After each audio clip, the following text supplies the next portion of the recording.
Prisma Talks, setiap obrolan pasti ada inspirasi dan inspirasinya adalah untuk muda-mudi semua. Kali ini saya di studio sudah kehadiran narasumber yang luar biasa. Ini udah cukup kenal lama ya, karena mantan mahasiswa. Dan kebetulan saya menghadirkan beliau ini adalah karena karyanya sudah cukup banyak, khususnya di bidang tulis-menulis tentang novel. Nah, karya pertamanya adalah tentang Danur Veda. Yang pertama, dan ini udah sampai jilid kedua ya.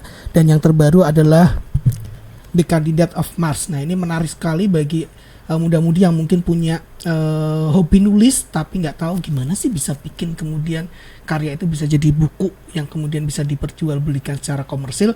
Nah, langsung saja kita sapa, ada Zahid Paningrome. Selamat datang di studio Prisma Talk. Selamat datang. Kabarnya gimana? Alhamdulillah. Masih sibuk nulis? Masih. Ini karya tergres ya? Tergres. The Candidate of Mars. Ini baru terbit beberapa. Sekarang lagi mau menyiapkan novel selanjutnya. Waduh, ini cukup produktif. Total sampai sekarang sudah berapa novel yang dihasilkan?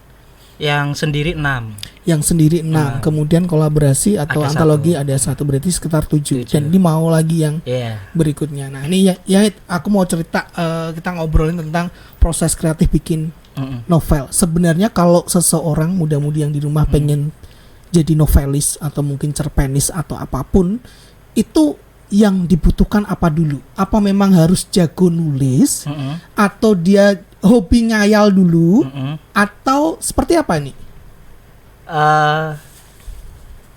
Ini sebenarnya pertanyaan yang kalau ditanyain ke saya tuh selalu tricky gitu. Kenapa Karena ini? Untuk bisa nulis novel sebenarnya nomor 1 bukan jago nulis, harus suka baca dulu. Berarti harus hobi baca dulu. Hobi baca. Kenapa harus hobi baca? Karena kan produk dari menulis itu kan salah satunya buku. Kalau kita nggak mengenali produknya dulu, saya ragu kita bisa nulis. Gitu. Jadi membaca itu juga memantik imajinasi kan. Kalau saya dulu membaca dulu, terus baru tertarik nulis karena saya penasaran gitu. Nah, kalau tadi menarik bahwa kita harus hobi baca dulu. Bacaan apa yang sekiranya memang bisa kemudian nanti bisa membuat referensi kita sebagai seorang penulis novel? Apakah semua bacaan, mau textbook, mau karya novel, mau apapun, majalah dan sebagainya? Kalau Zahid mungkin dari pengalaman. Apapun sampai menemukan jenis bacaan yang kita suka. Ada yang suka baca novel aja, ada yang suka baca cerpen aja, ada yang suka baca puisi atau non fiksi juga. Jadi biasanya pencarian awalnya tuh baca semua buku dulu.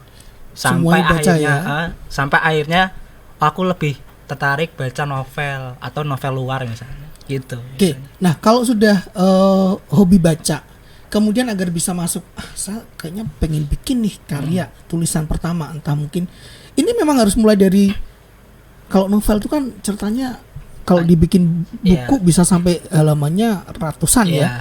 Harus mulai dari ini atau mulai dululah dari yang paling kecil, puisi, cerpen atau apa ini? Kalau mungkin dari pengalaman Zahid.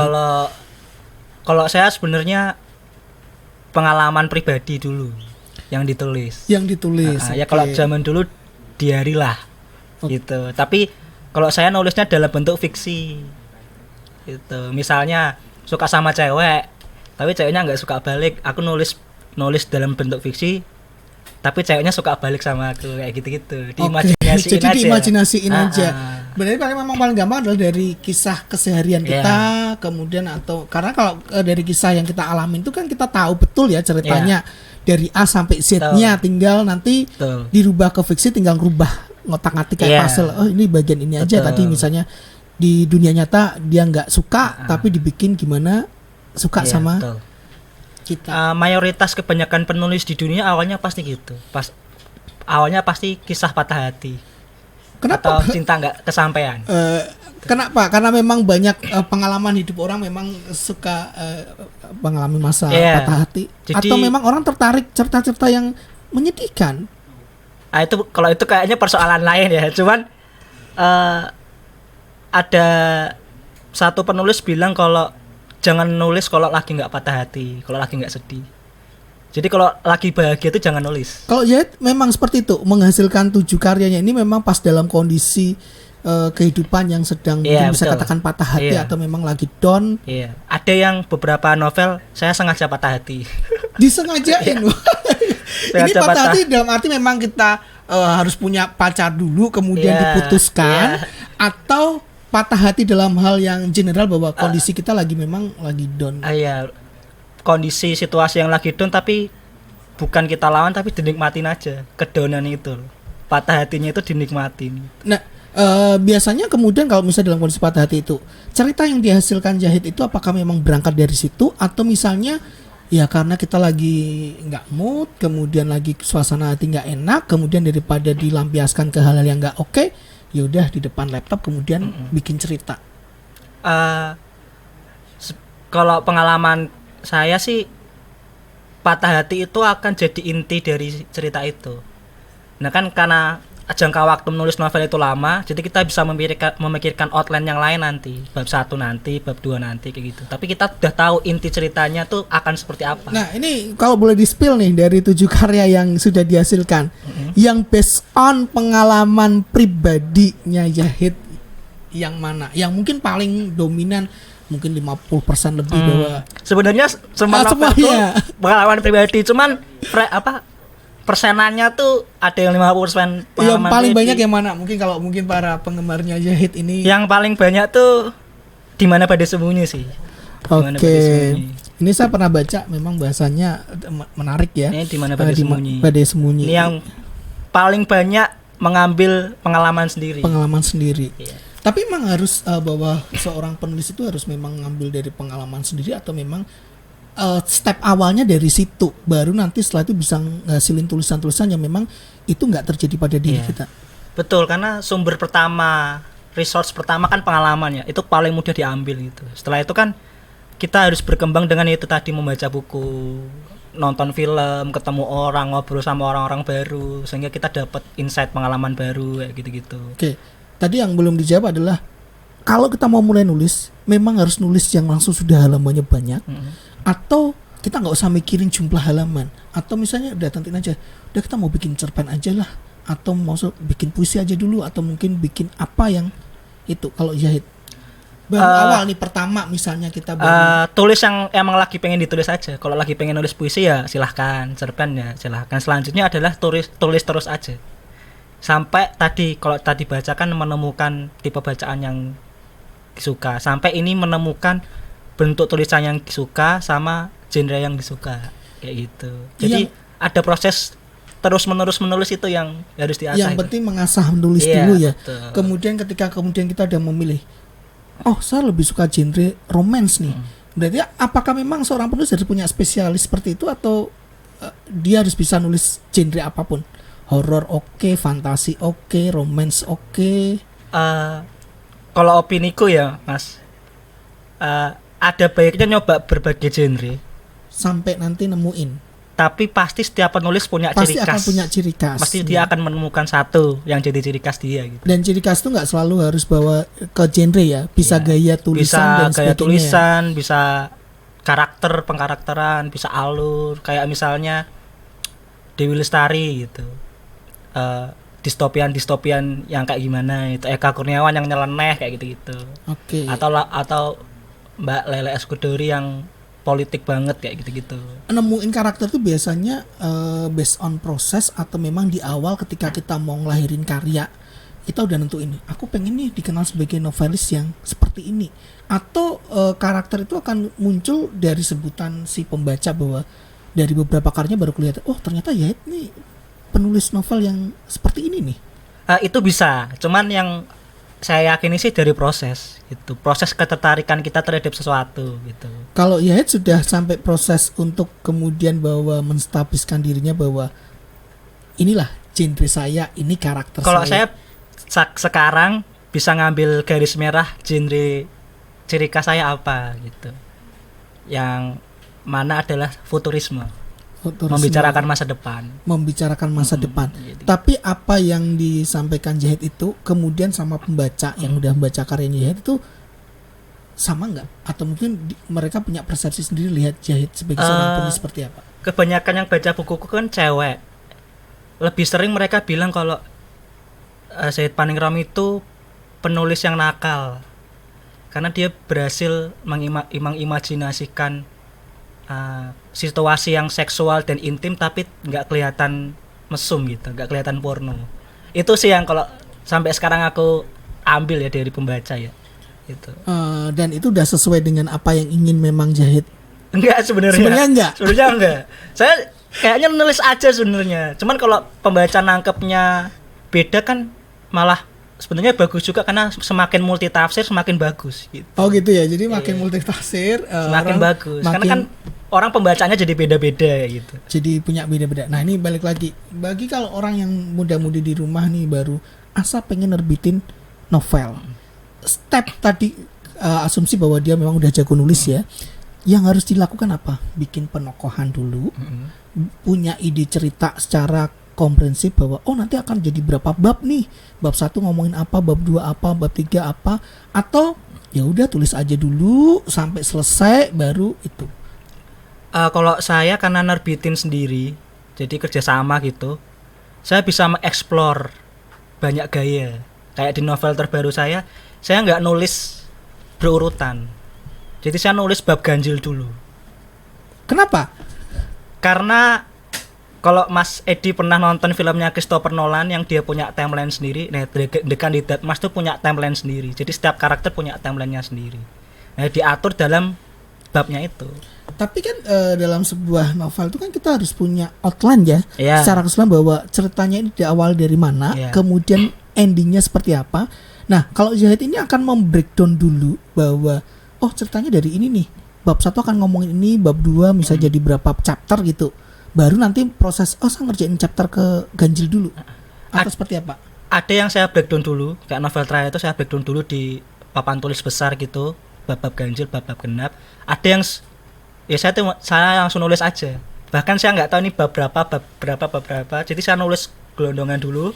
Baru nanti pas proses editing di mana selesainya baru ditentuin. Baru dikurasi bahwa ini perlu, bab 1, bab ini 2, jadi bab 3. Apa dan sebagainya. Betul. Oke. Gitu. Nah, kalau mulai dari membreakdown cerita ini, yang dilakukan apa? Punya cerita tokoh utamanya dulu, baru yang tokoh-tokoh lainnya itu, atau misalnya aku pengen bikin cerita ini deh. Punya tokoh dan tahu nasibnya akan gimana. Itu. Sisanya adalah bagaimana nasib itu dituju. Bisa tokoh pendukung yang misalnya ngelarang atau menghalang-halangi atau mendukung kayak gitu-gitu. Okay. Intinya adalah kalau saya tokoh dan nasib dia akan gimana. Termasuk nasibnya di ending cerita itu akan seperti nasib apa. Ending cerita. Tapi ketika udah direncanain itu pernah nggak sih ketika pas proses pembuatan sampai ke chapter sekian tiba-tiba ceritanya saya belokin deh. Pernah, sering kayak gitu, sering tergoda kayak gitu. Ada yang saya ikutin godaannya, ada yang enggak nanti. Biasanya aja. Kenapa tertarik bahwa kayak tergoda untuk dibelokin nih? Bisikan nggak tahu ya. Saya selama menulis tuh selalu dapat bisikan gitu. Jangan kayak gini, harusnya gini. Jauh lebih menarik seperti ini. Tapi kalau yang misalnya konsisten, enggak di awal saya kan pengennya nasib tokohnya itu akan seperti ini, sehingga nggak mau ngelawan godaan itu biar tetap konsisten tuh biasanya apa yang? Kalau saya malah jangan terlalu kaku sih, open aja. Kalau misalnya nanti di bab berapa kayaknya dibikin kayak ini bagus, dilihat aja itu, dipilih. Jadi ada pilihan ending, ada pilihan cabang, dipilih yang paling, jangan ngikutin kita, tapi yang paling cocok sama karakternya, yang paling adil buat karakternya gitu. Pernah nggak kemudian lihatnya dari sisi pembaca, kan ya sudah menerbitin beberapa karya ya, dan tentunya udah punya fanbase yang udah setia sama karya Zahid. Kemudian kalau saya bikin kayak gini kayaknya pembaca saya kayaknya nggak akan suka nih, atau nentuin cerita itu berdasarkan based on lihat tren misalnya, kemudian lihat penggemar saya tuh sukanya yang kayak gini, jadi ya saya akan bikinnya seperti itu untuk nentuin, menjaga bahwa gaya saya harus kayak gini. Kalau itu kayaknya hampir nggak pernah. Cuman kalau ada yang DM request pengen dibikinin cerita kayak gini pernah. Itu. Kemudian jadi cerita. Terus jadi cerita. Ada di 7 ini yang ada di buku kelima yang lama-lama kita sama. Itu. Oke, itu berangkat dari berangkat dari obrolan orang yang saya kenal di Instagram kayak gitu awalnya. Nah, untuk bisa ngadirin ide-ide cerita yang beda ya, ini apalagi dari 7 karya ya. Ini biasanya sumber inspirasinya selain dari kisah pribadi apa? Apa memang kita harus tipikal orang yang harus suka jalan-jalan, ketemu orang, ngobrol, suka nonton film, baca dan sebagainya agar idenya tuh biar fresh kemudian agar beda dengan yang lain? Kalau saya jadi penikmat dan membuka segala kemungkinan. Penikmat musik, penikmat film, terus ngobrol sama orang. Membuka kemungkinannya adalah karena kan pengalaman baru ya. Omongan ketemu orang, ngobrol kan kita pasti menyerap pengalaman baru yang kita sebelumnya enggak temui gitu. Di film juga kayak gitu, ada hal-hal yang enggak kita tahu. Jadi itu kita serap. Kalau di film ada misalnya nonton film A gitu.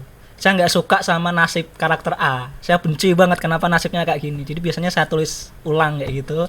Saya bikin timelinenya sendiri, saya imajinasikan sendiri kayak gitu-gitu. Oke, berarti bisa lihat dari sebuah karya orang lain, kemudian mungkin kita merasa nggak cocok atau misalnya terinspirasi secuil kayaknya ini kalau dibikin kayak gini jauh lebih. Tapi itu cuman untuk latihan ya, jangan hanya untuk latihan. Iya, untuk latihan, jangan diperjualbelikan gitu.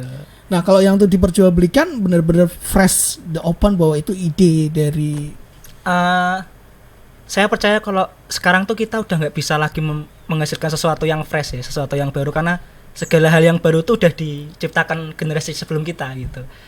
PR-nya adalah seminimal mungkin jangan sampai terpengaruh sama penulis lain kayak gitu. Oke. Seminimal mungkin. Tapi sumber referensinya Yahid siapa nih? Kalau mungkin kita ngomongin seorang novelis Indonesia atau mungkin luar negeri yang kalau luar influence Paulo Coelho, penulis The Alchemist. Kalau dalam negeri Dewi Lestari. Kenapa menyukai karyanya Dewi Lestari? Dewi Lestari itu lewat bukunya yang Supernova. Okay. Itu yang bikin pertama kali aku jadi suka baca buku. Kalau Paulo Coelho yang bikin aku suka nulis. Oke. Gitu. Tapi sejauh mana idola-idola tersebut kemudian mempengaruhi Zahid? Apakah dari cara mereka bertutur lewat pilihan diksi kata-kata yang dipakai atau mungkin dari idenya mereka kok selalu bikin karya mungkin nggak kepikiran bikin cerita kayak gitu.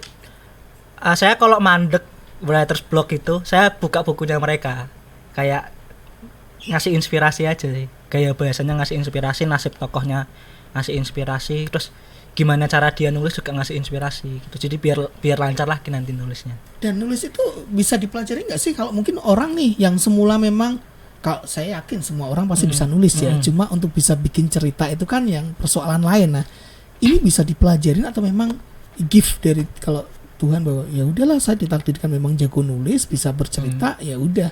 Atau misalnya orang yang sama sekali nggak kepikiran bisa nulis sebuah karya, kemudian dia misalnya belajar, dia bisa ngasilin karya. Kalau sangat bisa dipelajari, tapi mempelajarinya jangan teknis, tapi mengolah kepekaan aja. Itu sih inti dari menulis. Kayaknya itu inti dari semua penciptaan karya sih itu. Kepekaan gitu. Peka terhadap segala hal ya tentunya ya. Sama apapun termasuk sama alam semesta ini, termasuk sama orang, apapun lah. Tapi kalau soal pemilihan diksi kata ya atau bikin kalimat, bikin kemudian paragraf, gaya bahasa yang dipakai, ini memang muncul sendiri atau memang kita harus belajar khusus bahwa ternyata teknik menulisnya harus seperti ini nih. Itu bisa dipelajari dari banyak baca buku sebenarnya. Tadi ya baca buku ya. Buku. Kalau saya jadi tahu diksi yang kurang tepat yang mana dari baca buku. Karena pertama saya baca kok aku baru tahu kalimat ini, baru tahu kata ini, terus aku baru nyari di kamus gitu kayak gitu misalnya. Terus buka-buka diksi-diksi itu diksi-diksi. Jadi itu sih yang penting baca buku untuk memancing dulu kalau kita emang butuh belajar diksinya gitu. Tapi pernah nggak misalnya terinspirasi baca buku, wah ini ada diksi yang menarik nih, kemudian diksi itu dipakai walaupun nanti kemudian dalam jadi kalimat atau paragraf itu akan jadi berbeda? Ada. Saya pernah baca bukunya Triskai Dekaman. Ada satu kata yang baru aku tahu di buku itu, popor. Jadi ada kalimat popor senapan itu menyentuh pundak kayak gitu. Aku baru tahu tuh ada kata popor itu dalam berbagai kesempatan situasi novel yang ada senjatanya, pasti saya pakai kata itu. Oke, gitu. Sebelumnya memang belum pernah. Sebelumnya nggak tahu sama sekali. Nggak tahu sama sekali. Dan ya karena itu ya tadi ya kita baca ya, jadi kosakata kita juga akan. Nah, ini kalau pengalaman pribadi saya juga suka nulis, cuma sampai sekarang belum pernah menghasilkan karya. Iya.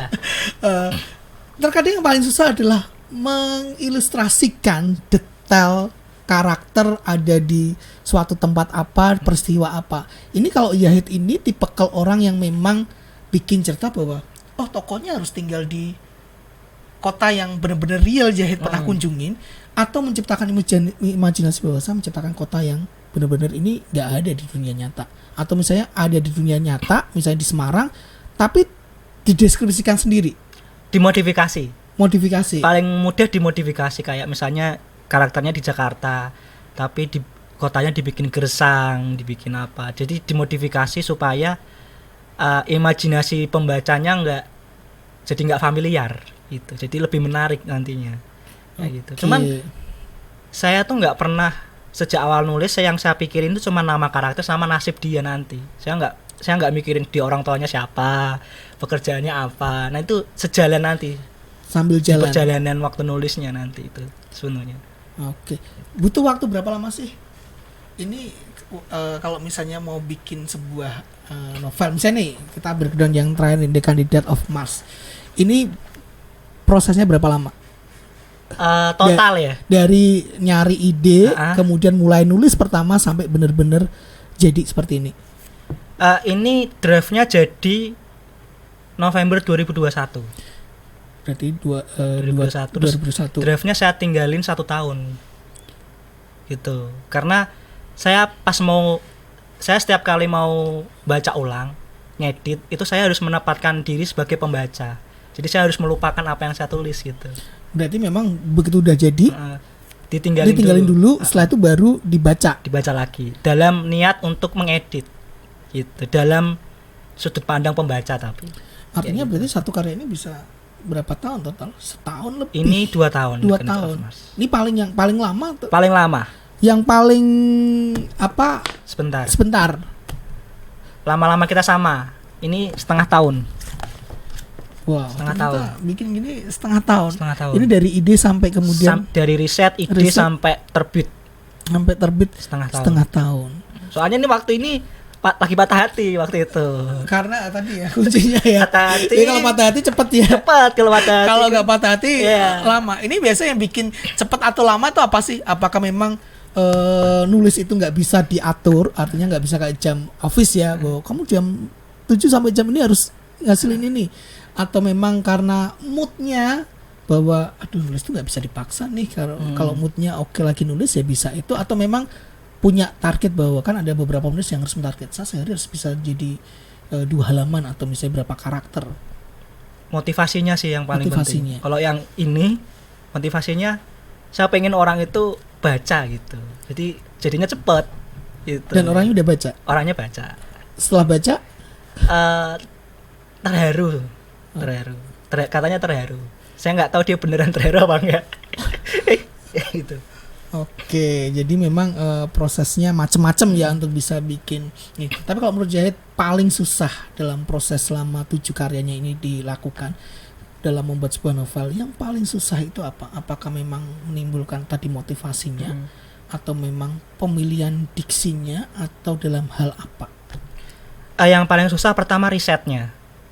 Karena ketika kita mau bikin karakter seorang dokter, kita harus tahu kehidupan dokter dong. Kita harus tahu detail-detail hidup setiap harinya dokter apa enggak. Jadi kebanyakan penulis itu menghabiskan waktu paling lama di riset kayak gitu. Misalnya Andrea Hirata di novel Ayah, dia risetnya setahun tapi nulisnya cuma 2 minggu misalnya. Terus yang kedua mempertahankan motivasi dan tujuan. Itu nulis ini tuh motivasi dan tujuannya apa gitu. Karena kadang tergoda kan, kayak kalau saya sangat meminimalkan uang dalam proses menulis. Karena saya percaya menulis dan menerbitkan itu 2 hal yang berbeda. Menulis itu pure 100% proses kreatif. Kalau menerbitkan itu ada money di situ. Kayak gitu. Itu yang paling susah tuh. Tergoda. Nah, orientasinya Yahid ketika nulis ini memang pengen menghasilkan karya yang kemudian laku secara komersil, Atau ya udahlah orang mau suka nggak suka karya saya, mau bisa enjoy atau enggak ya itu urusan belakang, yang penting kepuasan batin saya sudah ngasilin karya. Nomor satu kepuasan batin, karena saya percaya kalau berangkatnya pertama adalah soal uang pasti nggak sustain, nggak akan bertahan lama, karena yang diekspektasikan kan langsung uang gitu. Sedangkan kalau yang diekspektasikan adalah kepuasan batin, kalau aku punya karya itu kita akan bukan cuman suka sama apa yang kita tulis, tapi kita juga bangga sama diri kita sendiri gitu. Tapi artinya kalau seperti itu ini nggak bisa jadi sebuah profesi tetap bahwa siapa yang jadi novelis yang memang hidup saya menghasilkan ini. Kalau Zahid jangan jadikan novelis sebagai profesi kecuali kamu J.K. Rowling. Penulis Harry Potter. Ya itu. Tapi kan banyak juga ya novelis yang memang dia hidupnya dari situ. Artinya terkadang kalau kita ngomongin karya nih, ini kan harus bisa secara komersil bisa ngidupin kita nih. Kok ya selama pengalaman nih, bisa nggak sih kalau kita hidup dari karya kita menulis novel? Kalau saya bisa. Ada yang dari novel pertama tuh uangnya masih ada di tabungan tuh ada sampai sekarang. Kalau saya bisa, nggak tahu kalau yang lainnya. Cuman balik lagi, kalau berangkat awalnya adalah soal uang pasti nggak sustain. Pasti nggak akan bertahan lama di segala jenis karya menurut saya sih. Jadi ya udah nulis aja sesuai untuk kebutuhan batin kita ya. Kemudian untuk kemudian bisa menarik orang agar suka sama karya kita gimana? Sedikit lebih beda lebih bagus daripada sedikit lebih baik kalau kata Pandji Pragiwaksono. Jadi daripada berusaha lebih baik, cari bedanya aja. Itu gimana caranya? Itu kenapa J.K. Rowling jadi bisa sebegitu terkenal dan sebegitu kayanya, karena dia menulis sesuatu yang berbeda. Nggak ada orang yang mikir di dunia ini penyihir yang masuk ke WC ternyata di kota lain ya gitu-gitu kan. Jadi memang harus nemuin ini cerita yang memang seliar mungkin, asal ada pembaca yang menerima tuh terusin aja. Gitu. Oke, berarti lihat karakter orang pembaca dong, kalau memang pembacanya memang sukanya itu ya. Karena setiap karya itu pasti akan menemukan penikmatnya, pasti. Gitu. Entah penikmatnya sedikit ataupun banyak pasti akan. Entah itu orang tua, entah itu perempuan, atau entah itu laki-laki, atau entah itu anak SD, pasti akan menemukan. Gitu. Oke, tampaknya menarik ya, mungkin bagi muda-mudi yang di rumah yang memang tertarik untuk misalnya jago nulis, ya kenapa nggak ada salahnya bikin sebuah karya, entah itu disukai atau enggak. Nanti pada dasarnya ketika itu udah dipublish pasti akan nemuin siapa penikmatnya. Nah kalau Zahid sendiri nih, langkah awal sebelum dulu menerbitkan karya Danu Verda ya ini, yang pertama itu emang sebelumnya suka nulis apalagi sekarang era sosial media ya, tulis aja di sosial media, tulisan-tulisan kecil-kecil dulu, baru nanti akan bikin yang gede atau seperti apa? Fun fact-nya, saya tuh baru bisa baca tulis kelas 3 SD. Jadi kelas 1, kelas 2 itu saya les, tapi les baca tulis. Teman-teman saya yang lain les bahasa Indonesia, les matematika. Jadi pas kelas 3 SD itu saya mengalami keadaan di mana saya suka banget baca. Karena kayak orang yang baru pertama kali merasakan sesuatu kayak antusias kan. Jadi kayak menyenangkan sekali. Terus nulis juga menyenangkan sekali kayak gitu. Awalnya sih kayak gitu ya. Terus tadi apa sebelum masuk ke penerbit ya? Iya, maksudnya kan sekarang era sosial media nih, apakah memang kita jangan bikin gini dulu deh karena prosesnya panjang? Kalau saya nulis di blog dulu awalnya. Sejak 2012 nulis sampai sekarang masih sih sebenarnya. Jadi blog itu saya gunakan untuk latihan dan melihat respon orang terhadap tulisannya. Gitu. Jadi saya bisa berkembang gitu. Misalnya saya pernah dikritik karena penggunaan bahasa saya terlalu kaku kayak gitu, misalnya dialognya terlalu kaku, jadi saya improve di situ kayak gitu. Blognya apa nih, mungkin kalau mudah-mudi pengen penasaran, pengen lihat karya-karyanya Zahid? zahidpaningrum.blogspot.com. Oke, nanti itu bisa dipantau ya, dilihat situ, nanti juga bisa lihat ternyata itu dari karya pertama sampai sekarang masih rutin ya. Masih rutin. Tampaknya obrolan kita menarik tapi waktunya terbatas. Tapi kita akan bahas, ini kita belum ngomong tentang gimana bisa sampai jadi buku ini ke penerbit dan sebagainya. Pasti orang penasaran. Mungkin kalau nulisnya oke lah bisa, tapi bisa sampai ini kemudian ini bisa laku enggak? dan bisa menghasilkan finansial yang bisa menghidupi kita, nanti kita akan bahas di episode mendatang ya. Nah, sebelum kita akhiri obrolan Prisma Talk episode kali ini, seperti biasa kita punya ritual adalah foto dengan narasumber.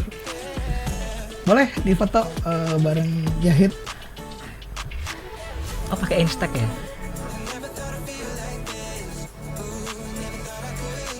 Keren. Oke, kita bisa sangka.